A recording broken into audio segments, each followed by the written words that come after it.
All right. Hello, everyone, and thank you for joining us tonight. It's the first Zoom choir rehearsal of the fall term, fall 2022. So, yeah, right? Yay.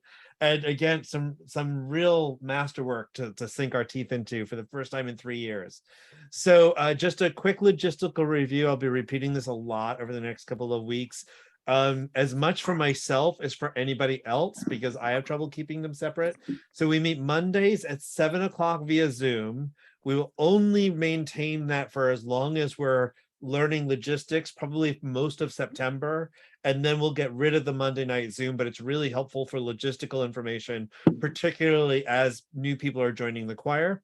And then Tuesdays, we're at 6:30 p.m. in person at the New Community Church in Union.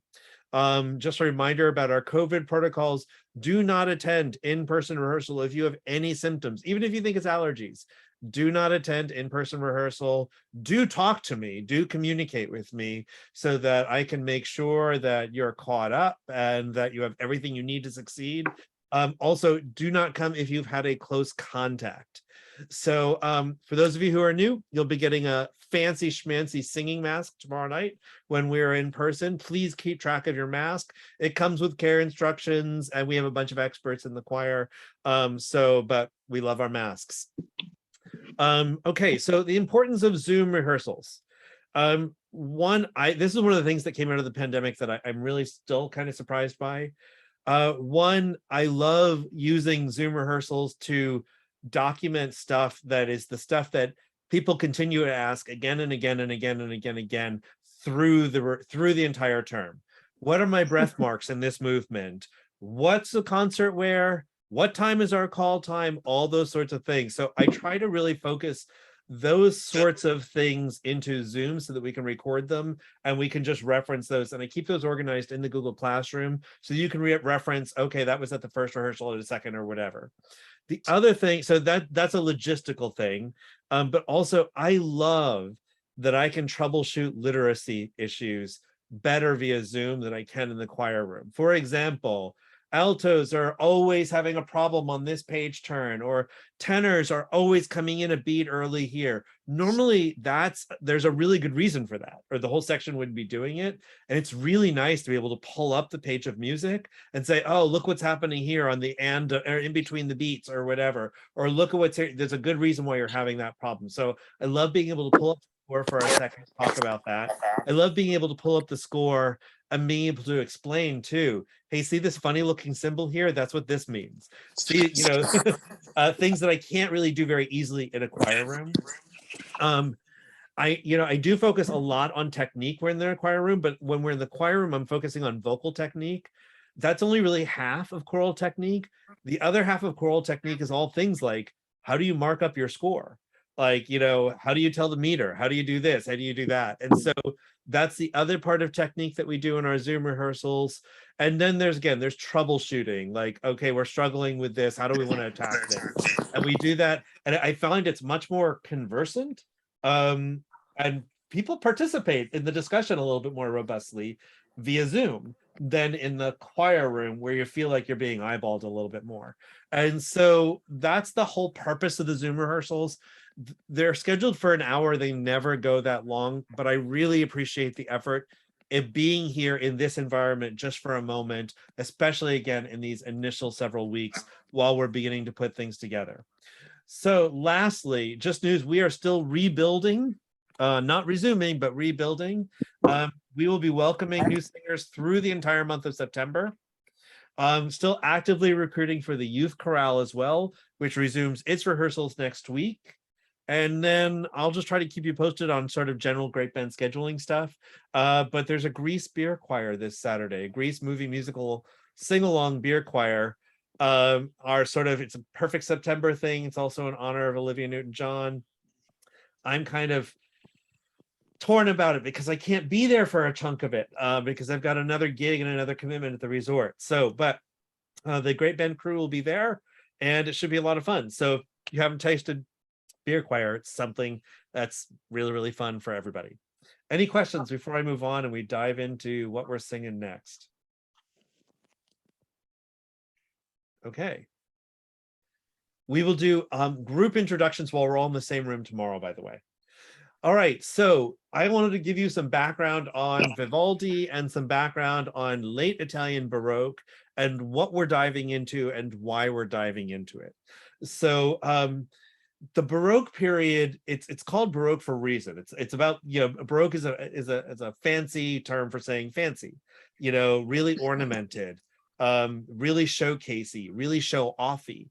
And at the late Italian Baroque, it's really kind of, it's at the peak of it.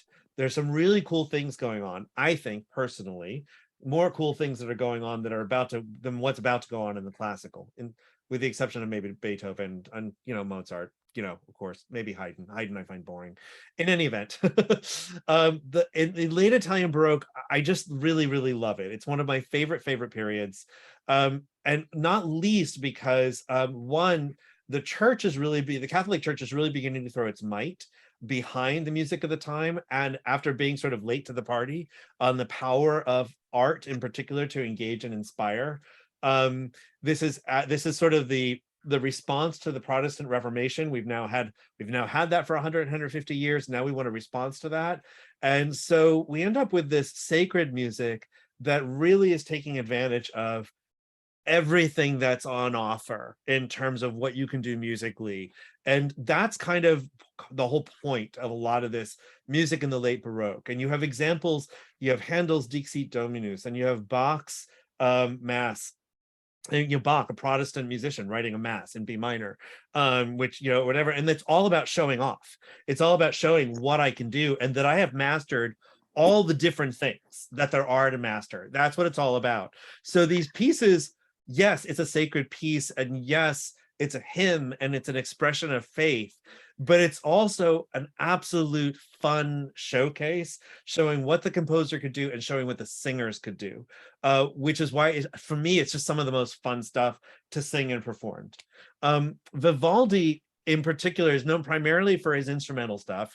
Four Seasons, you know, an amazing violinist. His nickname was El Prete Rosso, the Red Priest, because he was a redhead, even though you never see that in the portraits because he's always wearing a wig. But that was a family trait. We don't quite know what his birth order in the family was, but he's probably an older son.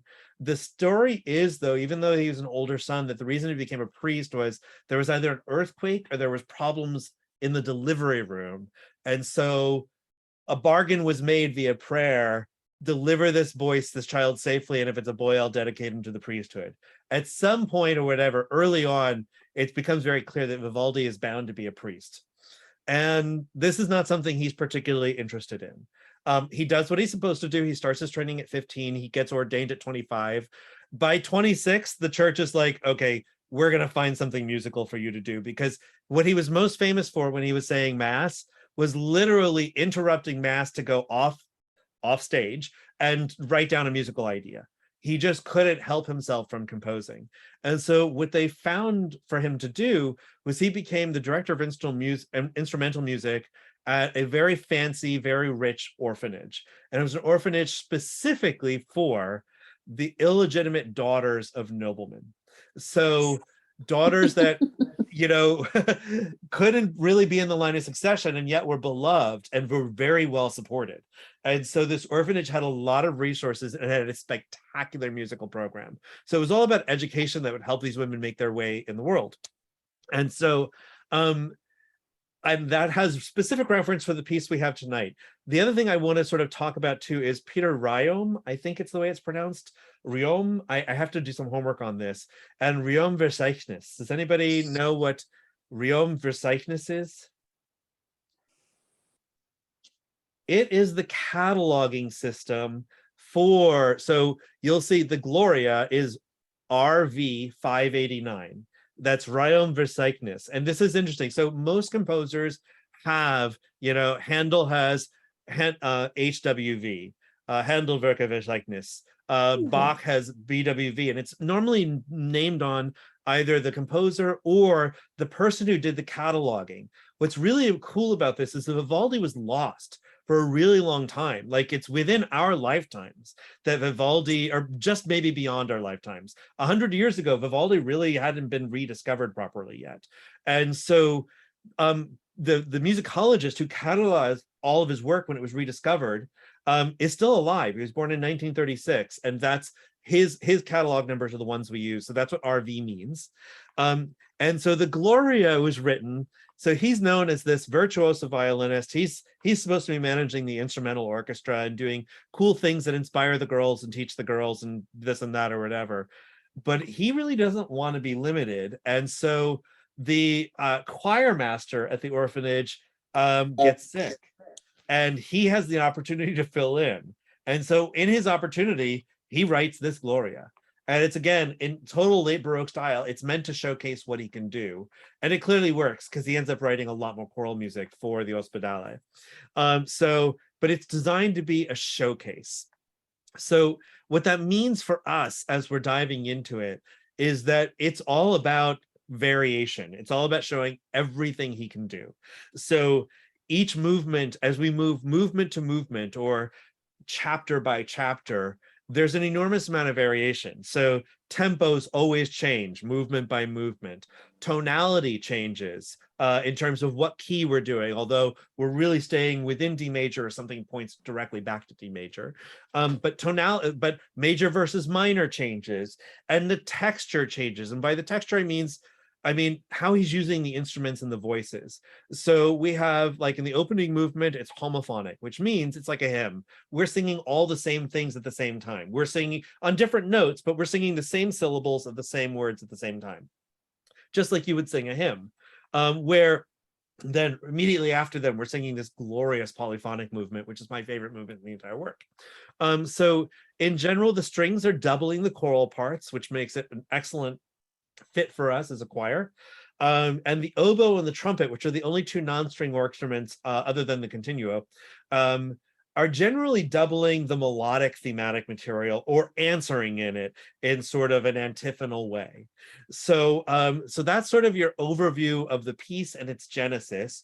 The Gloria is a hymn, it's a prayer, and what it does is it starts with what the angels were saying to the shepherds, glory to God in the highest and peace to men on earth. That's the opening of it. And then some additional verses were added to make it what we now call the greater doxology, or this greater expression of faith.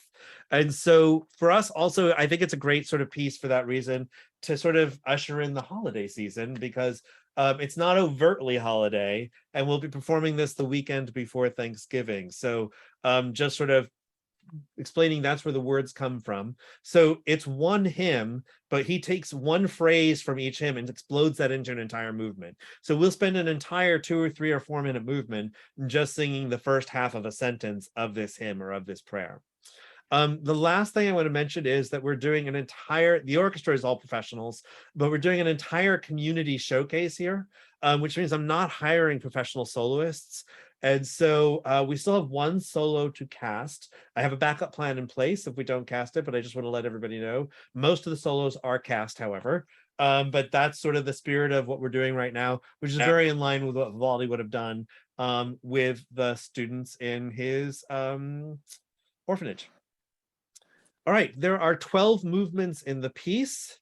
8 of these are choral movements. So we only have 8 movements to learn. 3 are soloist movements, and there's actually 1 soloist with choir. So it's really 8.5 movements that you need to learn. That said, 3 of these movements are literally like 30 to 40 seconds long. And they're sort of this moment, they're kind of like a recitative, because the other thing that Vivaldi's doing, and just as Handel and Bach were doing at the same time, and so they're bringing opera into these sort of sacred sort of works. And opera is made up of recitatives, which is basically the narrative. This happened, and then he cheated on her, and then she killed him. Like, that's when you get that story. And then you have an aria where, like, the person who just got stabbed spends the next 10 minutes singing, I'm stabbed, I die, I'm stabbed, I die. So you have the recitative that moves the story forward, and then you have the aria that sort of reflects on it or whatever, and then you have choral movements that are like the Greek chorus. Well, this is Vivaldi doing this in sort of a prayer setting. And we as the choir get to do a couple of different things. We get to sort of be the Greek chorus commenting on what's happening, but also we have these beautiful little moments and these tiny little gem-like movements that are sort of like one of my favorite moments in Messiah is Since by Man Came Death. It's also one of the scariest for the choir because the intonation issues are are terrifying. So Oh, these are these little bite-sized little movements where we just reflect and we provide a transition, but they're also some of the most glorious, particularly in terms of Baroque harmonic writing. Was there a question or a comment there? About since by man came death? Those of you who've sung it with me before know we spend a lot of time hammering that and hammering the tuning on that. I liked how you did Dido and Aeneas in 30 seconds. Right. I'm dead, dead, stab, stab, stab. I'm dying, I'm dying, I'm dying. That's it. That's what the arias are. It brings a whole new, again, brings a whole new framework to listening to opera when you realize that's the basic structure. All right. So the next thing I'm going to do is that I'm going to take apart 3 movements tonight. I'll take apart another 4 movements next week.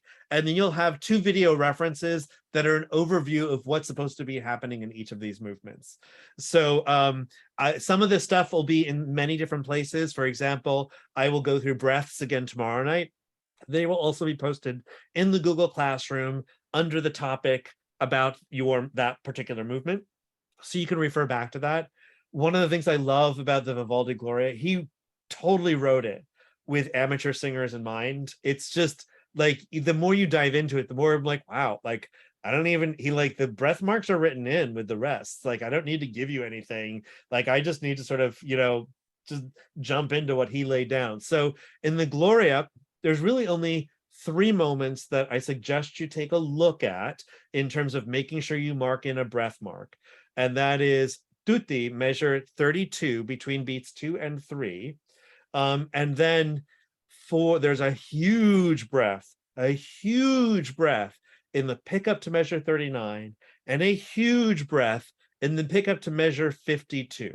And so we will go more into those things tomorrow. But the reason I'm pointing those out, particularly for those of you who are new, is that it's really important to me that when you practice the breaths as well as the pitches. And that's because you really want to have in muscle memory. You want your body, you don't have to think about breathing. You want it to be a habit. I breathe here. And in fact, you want it not just be a habit that I breathe here, but I not only breathe here, but because I'm coming in on an O, I'm going to breathe in on an O, and I'm going to get the rest of my instrument set before my onset. And I'm going to do that on my breath in. And that's a lot to think about while you're thinking about, how do I pronounce this Latin I'm about to sing again? And so it's way better if while you're just practicing the notes, you practice taking in a huge breath at those right points so that you just get it into muscle memory. That helps in a bunch of different ways. Go ahead, Jim. I was going to say, when I mark my score at the very beginning, I put big red circles for my breaths. So I remember to practice it every time. I do that first rehearsal. It's really important. It's really important for a couple of reasons. One, like, again, when you're nervous, the first thing you will do is forget to breathe. But the more important thing is your conductor might have had more or less caffeine on the day of the performance, and tempos might shift.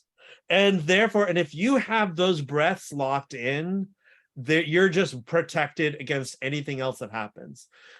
So additionally, like by being aware of the breath before you come in, you'll immediately connect any problems you have with the line later on with the quality of the breath that you took.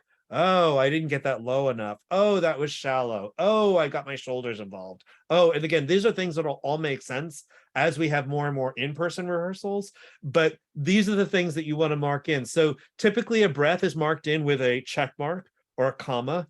However, I have a different system than Jim's. I have a very specific role for red in my scores. But I will take a highlighter on the super big breaths and I'll put a BB above my check mark, big breath, or whatever, and a yellow highlighter around that. We will be doing Italian Latin on this. So we will be singing Gloria. And if you hear that R, it's got one flip, Gloria, Gloria. And we'll play with that tomorrow night.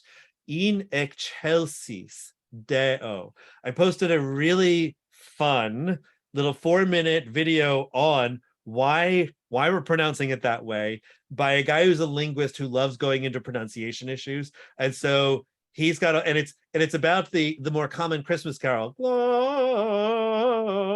whatever is what he's talking about, but it's the same lyrics and it's the same words, and he does a really good backgrounder on Excelsis as the right solution for us to sort of be focusing on, and why in different situations and different environments and in different cultures you might want to do different things. So that's posted in the Google Classroom if you're interested. The other thing that this Gloria movement is really going to need a lot of is messa di voce.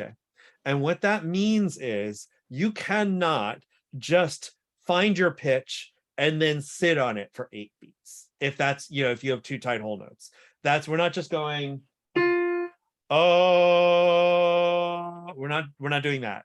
It's going to be, oh, and it's going to ebb and it's going to flow and it's going to recede and it's always going to be energized. And that does 2 things. 1, it's just a prettier shape to listen to. But 2, the more energy it has, the more overtones it has, which means the harmonics of the chord are going to lock in better and we will sound better as a choir. We will sound more like a choir and rather than an assemblage of individual voices. And so we will be practicing messa di voce a lot, both in terms of how we attack that on an individual word and on how we stretch that out on an entire phrase. And then when we get really fancy at the end of the term, we'll be doing both. We'll be doing messa di voce on a whole phrase, and then paying special attention to individual words within that phrase with a little boost of an extra sprinkling of messa di voce on those. So, but that's an important term, messa di voce, which is exactly, and it's normally conductors show it like this, because in your score, you'd see a crescendo and a decrescendo marking over that point. So you're crescendoing, you're getting louder, and you're decrescendoing and getting softer. And again, this is a major Baroque technique, and this is a piece that was written specifically for singers to be using it. When we get into the polyphonic movements, they really won't work unless there's an ebb and a flow. Like you make your entrance, you bring it out of the texture, and then you have your moment, and then you recede. Talking to you, sopranos, then you recede, and then so that you make room for the next round to come in. I'm glad Amy got that. Thank you, Amy. Jennifer got it too. All right, so that's the first movement. So I'm going to play a little bit of it so we get it in our ear. There we go. Switch my tabs. It's got a long instrumental introduction. Oops, wait a minute. I need to stop the share because I don't think I shared my sound. A number of times I do this every day and I still forget to share my sound.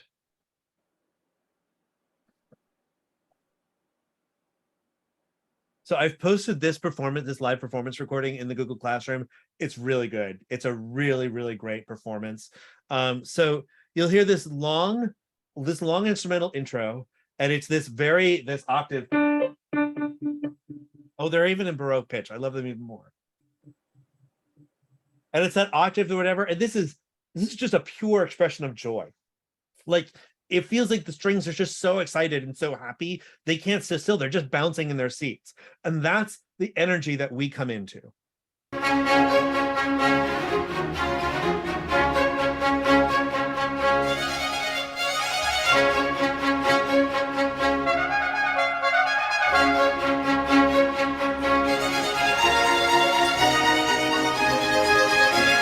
Very Vivaldi, you can get 4 seasons from that.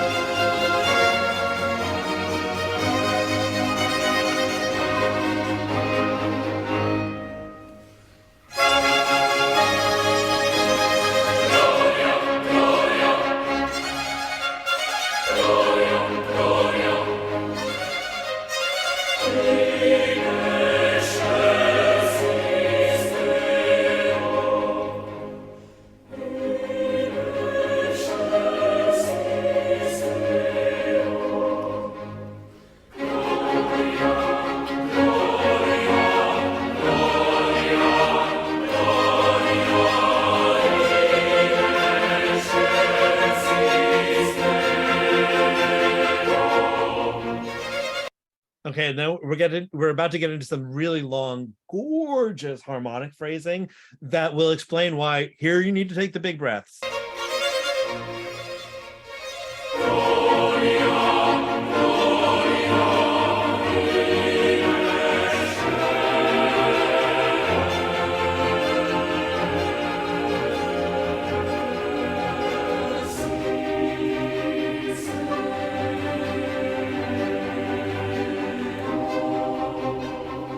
So did you hear their color management there? I mean, they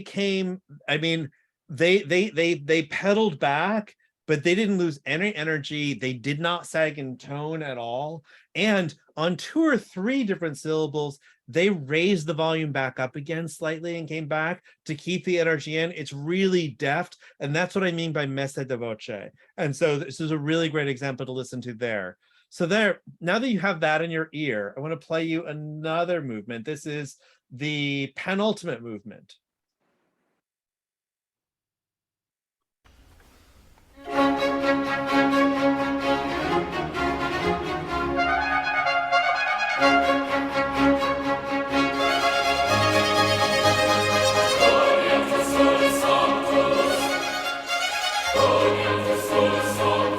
So different words, but the same music, and only like 2 pages of the same music. This is just a restatement before we go into the fireworks finale of the opening statement, just to sort of bring back a taste of that joy. But I mean, basically, you learn the first movement, you get this one for free.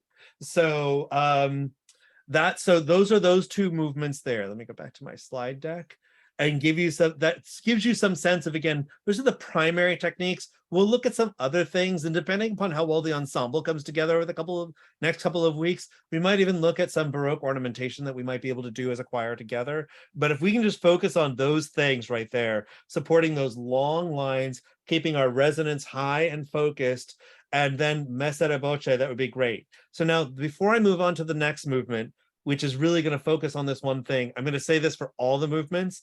While you're learning the pitches, using the practice tracks that are in the Google Classroom, do not sing the consonants.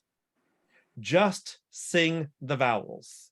And what I want you to work on is not just learning the notes, but making it as the diction as clear as possible without the consonants. So, oh, yeah, okay, just on the vowels. We're going to be doing a lot of that, but the consonants are going to be a crutch for the beginning. And this is what's good. And I'm just going to warn you now, you're going to be really frustrated with me because, one, it's harder than you think. And take your time, take a minute, because again, each one of these movements, the words are so repetitive. So just on the first one, or do it for the whole movement, it doesn't really take very long. It really is helpful to write in the vowel you're singing. And this is Latin, so it's always pure. It's not like English where you have to decode. I'm singing an ah, but I might be singing an I. Like, yeah, that kind of stuff happens in English all the time. In Latin, it's always pure. If it's a vowel you're singing, you're seeing with your eyes, you're singing a ah, and it's a pure ah. And so for all of those, so one, singing only on the vowels will bring some awareness to what vowel you're actually supposed to be singing versus what you're actually singing. 2, it'll really build into muscle memory again. The changes that need to underlie consonants. Consonants are 99.9% of what we sing is vowel. Consonants are just the sprinkles. You cannot, and most consonants you can't sing on anyway. You can't sing on a T. And you don't want to sing on an R or an M. And so we really always want to be singing on the vowels. And by taking the consonants out, you can really isolate, like, oh, I'm not quite making the shift from the ah to the e right there. I should do that because that makes it really clear. But also, I find it a lot easier to troubleshoot problems that I'm having, particularly problems with breath that I'm having when I take the consonants out. I'll either know, oh, it's the way I'm breathing, or, oh, no, it's a tongue twister to get those consonants in there. Let me just master it without the consonants, and I'll add them later. So, but for the next movement, the et intera pax, really practicing on the vowels. We'll be doing a lot together. This is going to be an exercise in intonation. We have all these descending seconds that that it's just gorgeous. It's like each chord melts into the other, but it's these long sustained lines that we need to be hyper aware of our vowels, because if we're not, we start the line singing an ah, and by the time we get to the end of it, it's drifted to an and that will screw up how the chord locks in or how we lock in. We often, when vowels are shifting, pitch is sagging, and if pitch is sagging, that'll be a challenge for this movement as well. So we're just going to isolate the vowels on this to begin with. So the next thing, there are like there are a couple of breaths that are really important to take. Tenors and sopranos do the heavy lifting on breathing. Oops, didn't mean to do that, sorry. Tenors and sopranos do the heavy lifting on breathing here. I'll point that out when I play the movement as well. The others of these are pretty clear, with the exception of we have a final sort of movement where the basses and the tenors sing sort of a tag phrase to begin with. And so their breath point's going to be a little different from the sopranos and the altos, and I'll talk about that more in a second. So the diction on this is et in terra pax hominibus. Okay, hominibus, and we got to get those e's in there, and we've got to get back open to a nice open oo at the end of that. And again, this is the perfect one to sing only on vowels. Don't worry about the consonants for now. E, a, o, e, u is what you really want, and you want to try to get as much diction out. You want us to hear et in terra pax hominibus even without using any of the consonants. So practicing on vowels alone will be really, really helpful. And I'm going to play a little bit of this movement. This is, I mean, this for me, this is the movement. Like the whole piece is worth it just for this movement. The finale movement is really crazy fun too, but the beauty in this movement, I just want to pull up my music. There we go.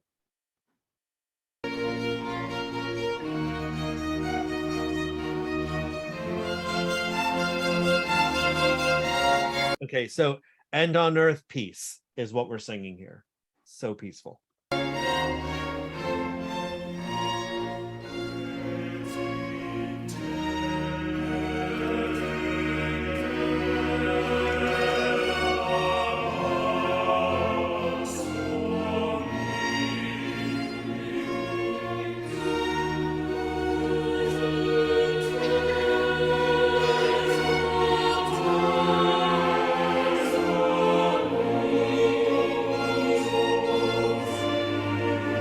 That line.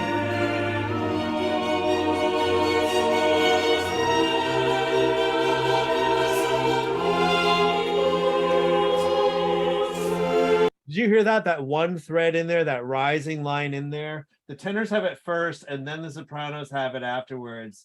It's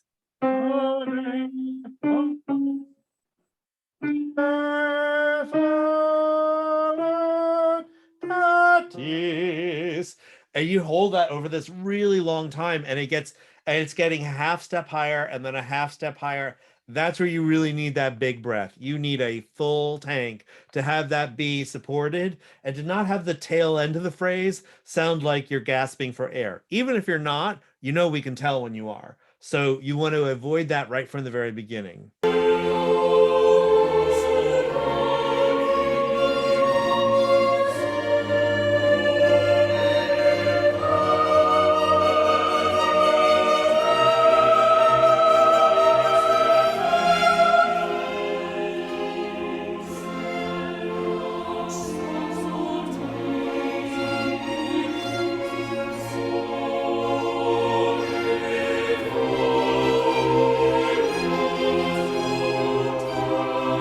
There's just this constantly evolving wash of gorgeous sound that to me is just the essence of peaceful. So I'm going to jump to the end. Go back a little bit.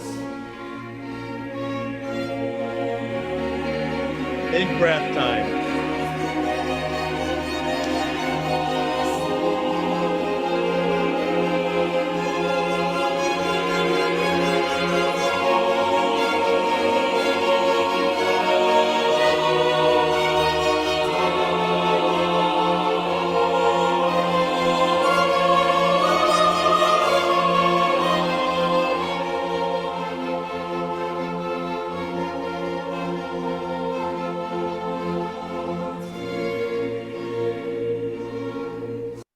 So there are a bunch of, so we enter that long set of phrases kind of together in a staggered way. It starts really page 17 going into page 18. And so for those of you who have your music in front of you, and no worry if you don't, because again, this is recorded and we'll be talking about it tomorrow night as well, but I just want it recorded in one place. If you look at page 18, altos are clearly breathing on the quarter rest in beat 1. Sopranos are clearly breathing on the quarter rest of the second measure in beat 1. And so that's where you take your big breath, and that's sort of your last opportunity before the end of the movement. So we're going to try to do as much of that on one breath as possible. We will work on catch breathing as well, but for now, work on doing it on one breath. But you're both coming in, sopranos and altos, before bone. So on a B, on bone voluntatis. But the baritones and the tenors are repeating part of the other phrase, which is et intera pax hominibus bone voluntatis. And so I'm asking the tenors and the basses to breathe before hominibus, because you can take a big breath there, and if we hear it, it's just going to sound like the H of hominibus. And so it's just going to cover any sort of thing there. So you've got a little extra heavy lifting to do. But again, we will really practice, again, holding these longs. I mean, the basses hold that F sharp, that final F sharp, for a long, long time, and it's going to stay beautiful and spinning. So it'll be a great exercise. All right. Thank God the cellos double us on that. I love Bach, Handel, and Vivaldi. Yes. I don't have to depend on Eric the whole time. All right. So then the last movement. I don't have any breath marks for you in the last movement. Breathe with the punctuation. Breathe when you have a period. Breathe with the punctuation. It's really well crafted. This is the fireworks finale. So those of you who've sung Handel's Messiah with me again and again and again, the Alleluia, Amen at the end is like the big fireworks finale with all the blessings beginning to come down, praise going up from earth, being responded to, blessings coming down from heaven, and then like it just ramping up and ramping up and ramping up. It's the same thing happening here on the Cum Sancto Spiritu, which is again with the Holy Spirit, forever and ever, Amen. The finale of the prayer. So I want to pull up the score for a second. Let me go to the end of the score.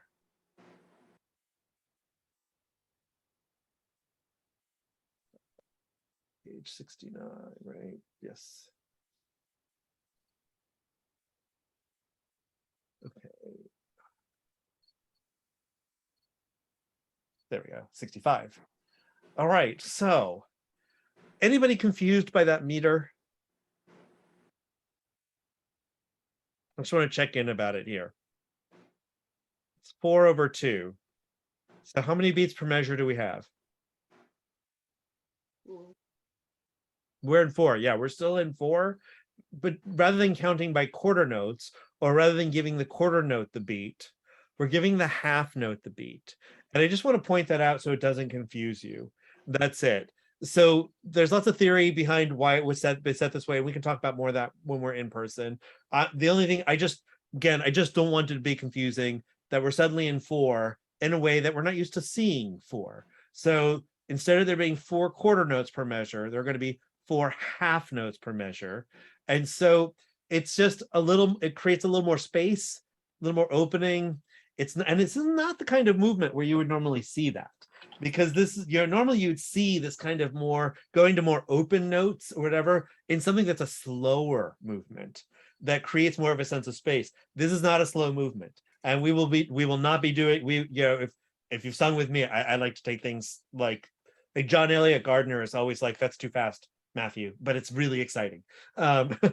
So I just want to point that out in terms of, don't be freaked out by the time signature. We're just in 4, and you will feel it in 4. Okay, so the diction is cum sancto spiritus in gloria Dei Patris, Amen. Okay, sorry, my Spanish got in there a little bit. Gloria, again, we're going to work on flipped R's tomorrow, not trilled, not gloria. It's not Charo singing Gloria. It's Gloria, Gloria, just a flipped R, okay? And again, this is another one to really practice on the vowels, particularly this finale one, because it's the cum and the spiritu. So the opening and the closing vowel of this key phrase are closed U. And so it's a lot of gymnastics to go from U to Ah. and make it be a pure u, a, o, e, u, is really sort of something to do without the consonants being in the way.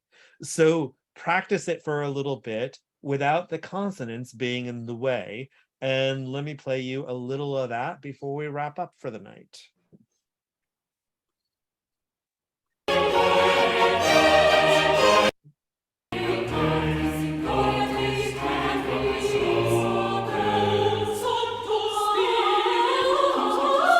Quite the alto section you've got there.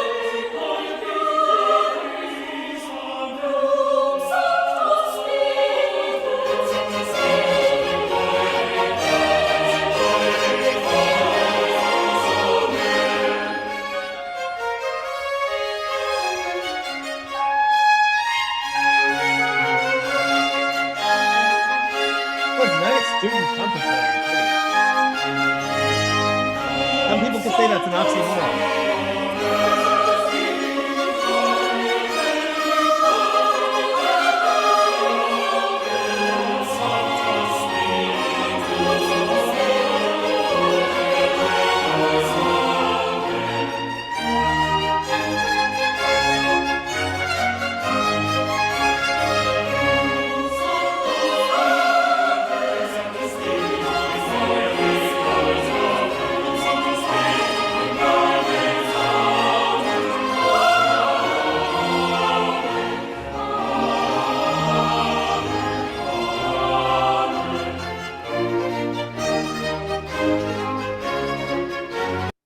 Okay, so that's probably enough of that.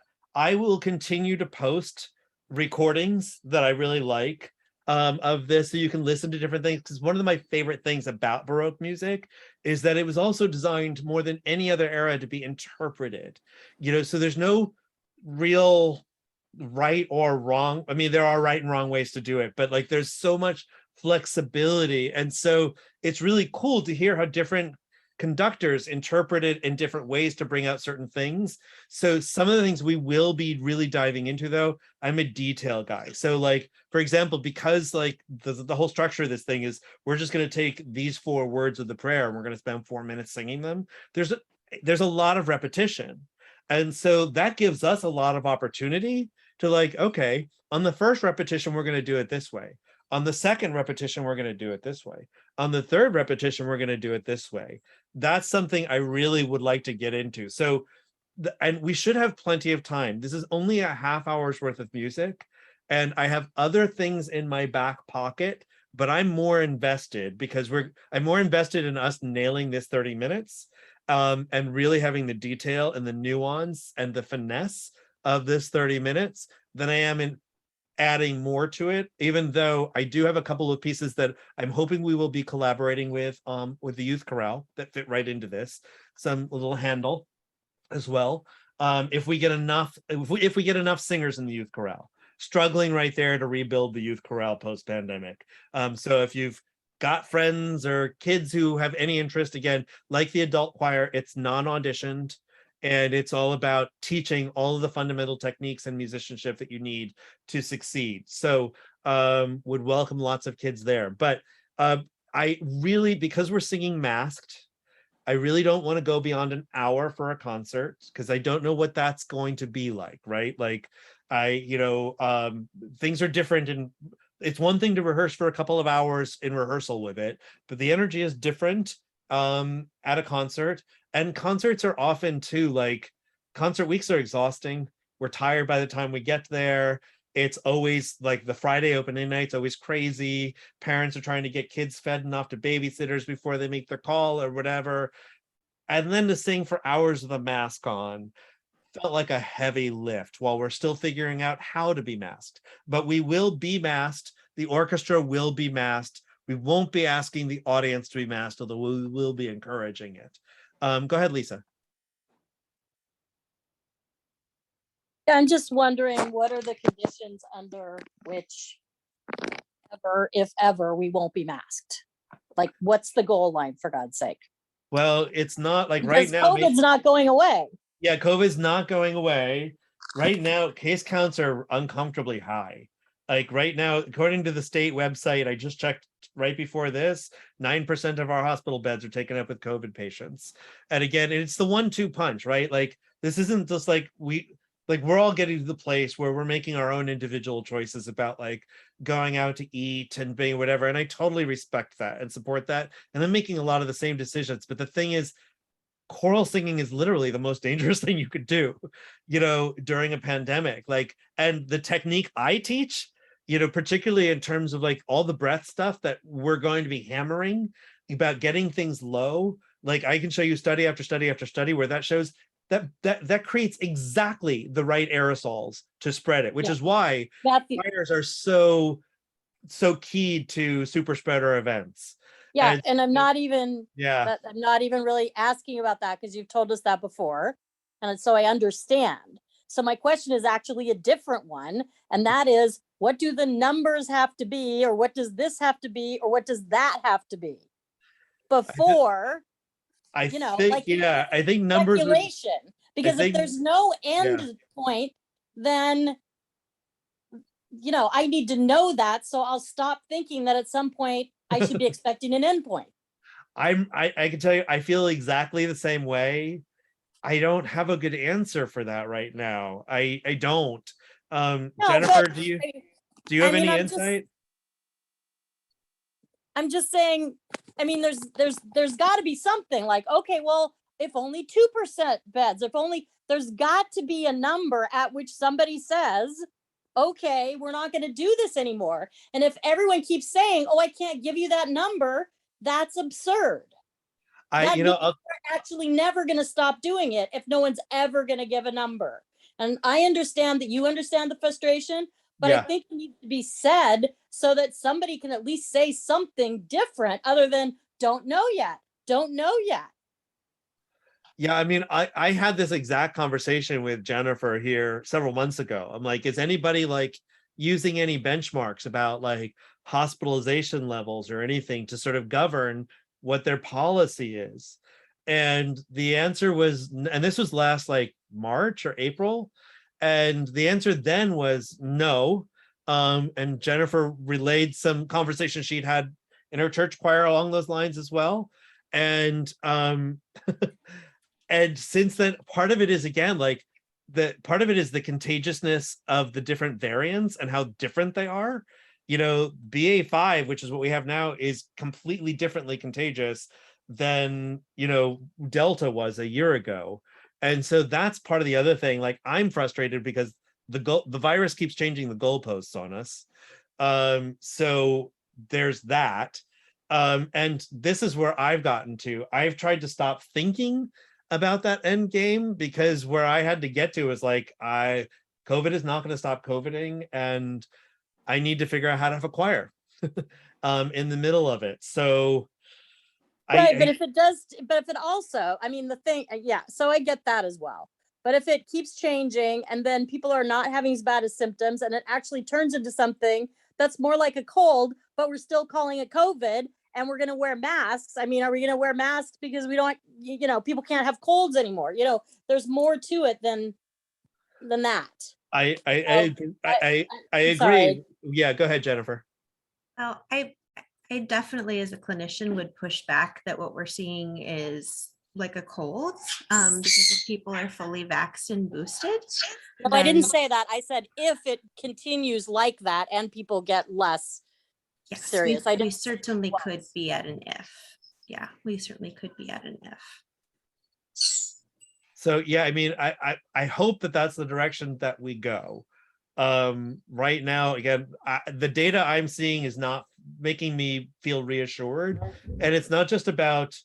I'm glad people are weathering it better, but the ongoing, the long COVIDness, the complications, and those of us who have immune compromised people in our households that we take care of, because let's be honest, we're choir members, and that's who choir members are in the community. We are the people who take care of other people.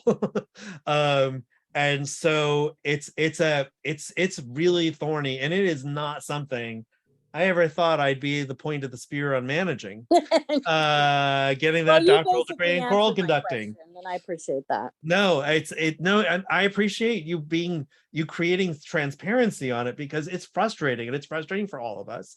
And you will hear me all term long being so grateful for those of you willing to come sing with these heavy duty masks on. I will admit, I do kind of like the way the masks warm up the sound. I really kind of do. So that was a surprise. But I'm not gonna sugarcoat. It's something to get used to. But for me, it's better than no choir at all, which is what I've had almost 3 years of. And so I'm hoping to thread the needle and find the way through. And I'm finding it really hopeful that, we had a lot of COVID in and around the choir this summer, and those protocols kept us safe. And so I'm hoping that and we did drop our vaccination protocol, because we had so many requests. And at this point, as long as people are sort of being transparent about symptoms and close contacts, I'm feeling good about the masks and the Corsi Rosenthal box protocol that we're using right now. But